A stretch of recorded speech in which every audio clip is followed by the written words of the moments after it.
welcome back to the channel. Today we are going to be celebrating the best of video games this year with my O.C.D Game Awards. Now, these awards are not based off any research. This is purely based on the games that I played on this channel this year and the games that I lived. This is completely objective, what I liked and what I played. Please don't send me no hate. Don't read me to filth on the games that I liked. And these awards that I'm giving out, remember, I am not IGN. This is just for fun and for shits and giggles. And there are some new categories this year. So if you ain't ready, you better get ready. It is time for the O.C.D Game Awards.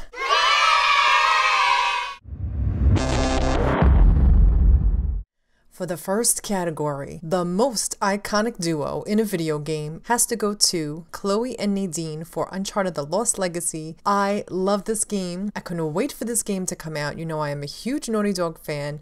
You know that I did the countdown to Chloe, and I didn't know how Chloe and Nadine were going to work together, but they were iconic. I love the two of them together. Was perfection. So I am giving them most iconic duo. This award is making a second appearance this year because there was an even more incredible, magical, stupendous hair this year that even outshined Lara Croft in The Tomb Raider. It is Mia from Resident Evil 7. Girl's hair was laid and slayed. Through her kidnapping and possession, that girl's hair was on point. Girl was holding it down in the murder house, in the murder basement, and her hair was perfection. Her hair looks on fleek for someone who's been in a fucking underground bunker cell. Her hair is on fleek for someone who's been in a cell in the horror house. Girl. And Mia, girl, I want to know your hair regimen because that is amazing. If you've played Resident Evil 7, if you've seen my playthrough of Resident Evil 7, you'll know what I'm talking about. Jack. Papa Jack. No matter how many times we killed this bitch, he kept coming back. Ew, this is like horrible vomit. I just want to kill you. I just want you to die so badly. Please die. Oh my god, please die. Oh my god, this is horrific. Horrific. Please make it stop. Ew! Ew! Ew! Ew! Ew! Oh my god, thank god that bitch is dead. This award would have to go to Wolfenstein 2, Irene Engel. This bitch was a bully from hell. Tormented her daughter with a severed head while fat shaming her. Can I shoot her? She's gonna make fun of us now because we're crippled. Tough guy. Really, bitch? Really? Watch that axe, bitch. Watch that axe. Do not fat shame. No, ma'am. Hit her with the axe. Take her down. Oh, please stop. Please stop. Please stop. Please stop. Take that bitch down, girl. This is a new award this year as well. The Angel of Death will have to go to our sweet and tiny little Reaper. 6 from Little Nightmares. That child took everybody out. Everybody. I'm just gonna spin around in a circle cause I'm freaking the fuck out. Ooh, bitch, you dirty bitch. I'm hungry! I'm gonna eat her? What? Oh, bitch! That is fucking savage. Savage! Look, look, look, look, look. I'm eating their essences, their souls. Oh, I just ate some fucking souls for breakfast. Bitch. Don't fuck with 6. Now, the sleeper hit for this year for me was Life is Strange Before the Storm. I had such low expectations for this game, but once again, I was wrong. Bitch, I was wrong. I had no idea I was going to be so pulled in to this story, this prequel for Rachel and Chloe, to see her backstory. It totally exceeded my expectations. And it gave us Puppy Pompadour. For that alone, it was totally worth it. We saw Pompadour's origin story. Now, I know awkward, so when I see John Doe in Batman Season 2, his awkwardness in social situations is even worse than my own. He seems to pull it off and make it endearing. You actually like him and you feel for him, and I can relate on a personal level. And Anthony Gruber did a great job with this role. He made it totally his own, but John Doe is awkwardness 101, and I love it. So there were many many sexy characters in video games this year, but I thought who was the sexiest? Chloe Frazier. You know, I love me some Chloe. She came back in a huge way on new gen, looked even more beautiful than ever. She is just everything, and I love me some Miss Chloe. This award also goes to Miss Chloe Frazier, Miss Claudia Black, because it had haunted me from the first time I saw it at PSX Live when I was there, and she unveiled herself, which I could watch that unveiling scene forever on loop for eternity, and saying, "Relax, you'll live longer." You're late. I thought you were professional. Oh, you should relax. You'll live longer. Now, I know this award, most of y'all will probably think that this would belong to Resident Evil, because there was some savage ass kills in that game. Alas, it goes to the littlest of them all.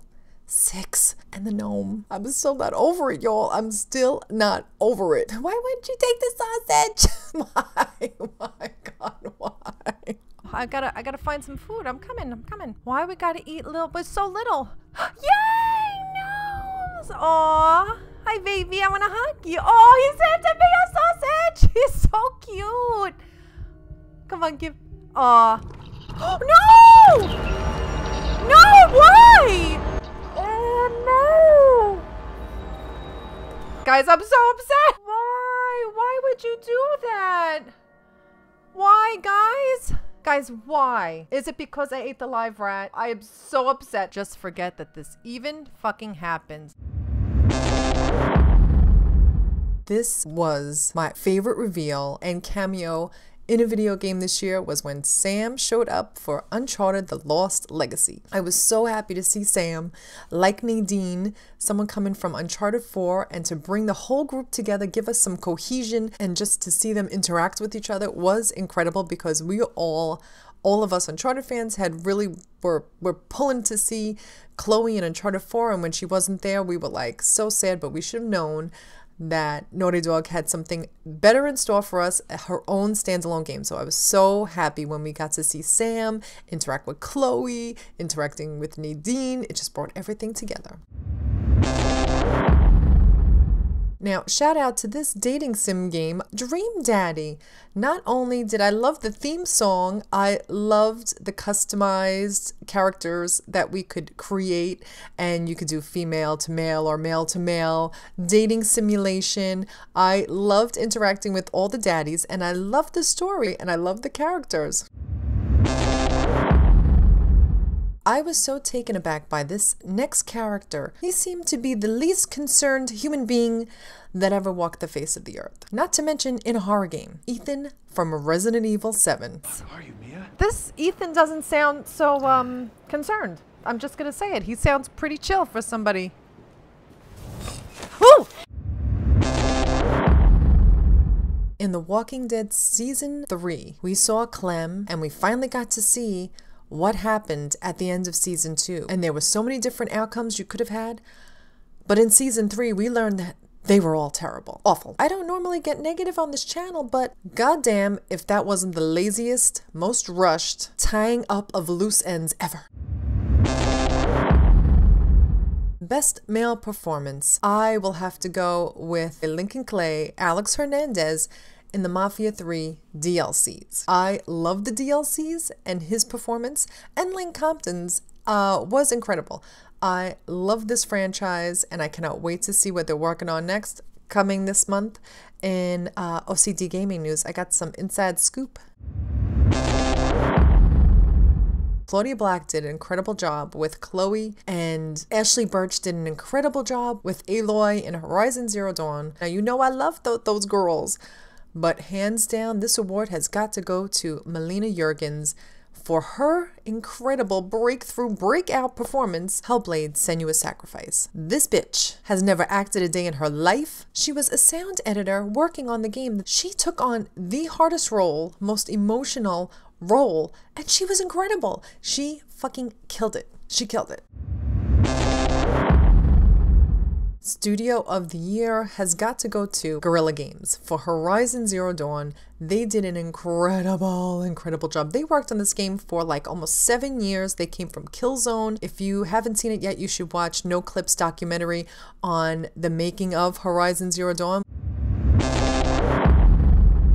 Best indie studio has to go to Tarsier Studios, who made Little Nightmares. I love this game, and the DLC is so incredible and so terrifying. I cannot wait to find out how the story is going to end with the DLC, but they did an incredible job, so I'm thrilled with the work they did in this game.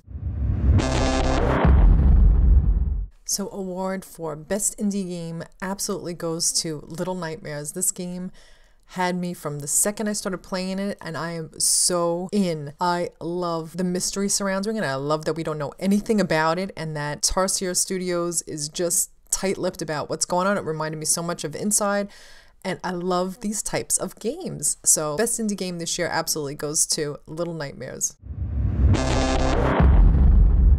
Best Character of the Year, I will have to go with Aloy from Horizon Zero Dawn. To see her whole origin, to see how she became who she was, no spoilers, but to see how she found out her history and where she came from, and her story arc and her character growth was incredible, and I was in tears with emotion at the end of that game. It was an incredible experience, and Aloy just had my heart. Most anticipated game for 2018. This does not include The Last of Us, because I do not believe for 1 second that The Last of Us is coming out in 2018. I know Red Dead Redemption is coming out. I know Detroit Become Human is coming out. I know God of War is coming out. I know there are a million other awesome games that are coming out this year, but none has me as shook and as excited and ready to play as Days Gone.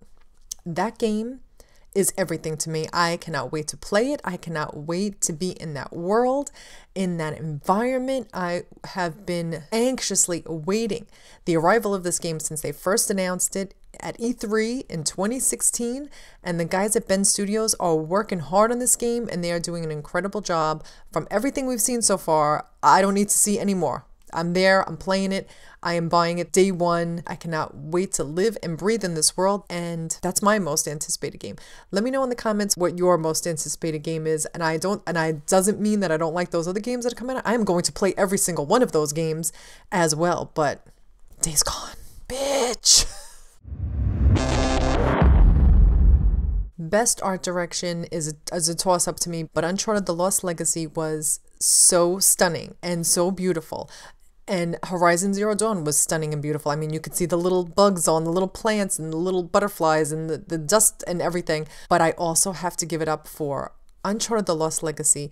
The amount of detail and things that you might not even stop to see for 5 seconds. It was so well thought out, so well done. And it was gorgeous and stunning. I gotta give it to Uncharted: The Lost Legacy and our crew at Naughty Dog.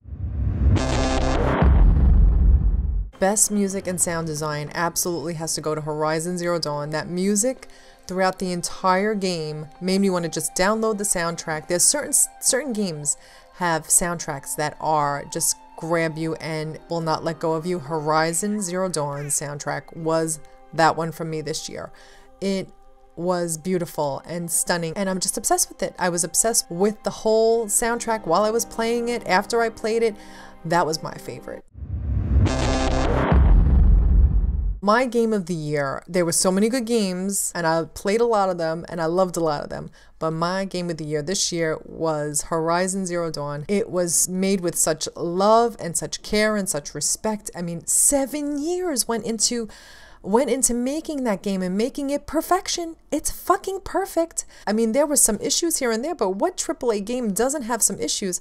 I loved it. I loved the fact that we could find out the history and lore. I still haven't collected every single thing in that game. You know, I'm going to go back and maybe play through on a story mode and just get like all the collectibles, because that game, you want to live and breathe in that game and spend your life in that game. There's so much to find. You can go back and keep playing that. If there is ever a drought in the near future, I will be going back and trying to make 100% collectibles on that game. Every year it's me. Worst driver ever. On a motorcycle, on a boat, in a car, in a truck, on a plane. I played Far Cry 5 at PSX this year, and I crashed my plane. I am a terrible video game driver. Just saying. Do we know where we're going? That's where we were. Well, and I'm dead. And we're dead. Okay, that was a trophy? Oh my God, that's hilarious. Once again, I am so thankful for all of you who watch my videos, who leave me comments, and especially to all you guys who left me such sweet comments about the passing of my co-host Neo, my dog. You guys have left me so many incredible, kind, and sweet messages. I cannot thank you enough for all the love and support. You guys are awesome.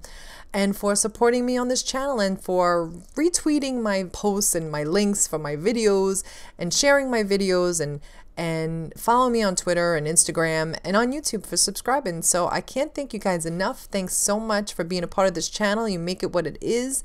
I appreciate it so damn much. So as 2017 is ending, I'm so looking forward to 2018. I cannot believe all the incredible games we are going to be seeing. Detroit Become Human, God of War, Red Dead Redemption. I mean, that's just to name a few. There are so many awesome games to play. I hope you stick around and stay on this channel and watch me play them all, because you guys make this channel great. I can't tell you how much I appreciate all the love and support you guys give me. You guys are freaking awesome. Let me know in the comments what your favorite games were this year and what game you're looking forward to playing next year. If you're watching this, thank you so much. I really appreciate it, and I can promise you it is going to be a hot ass mess, but you're going to laugh. Anyway, thanks so much for watching, and I'll be back with more.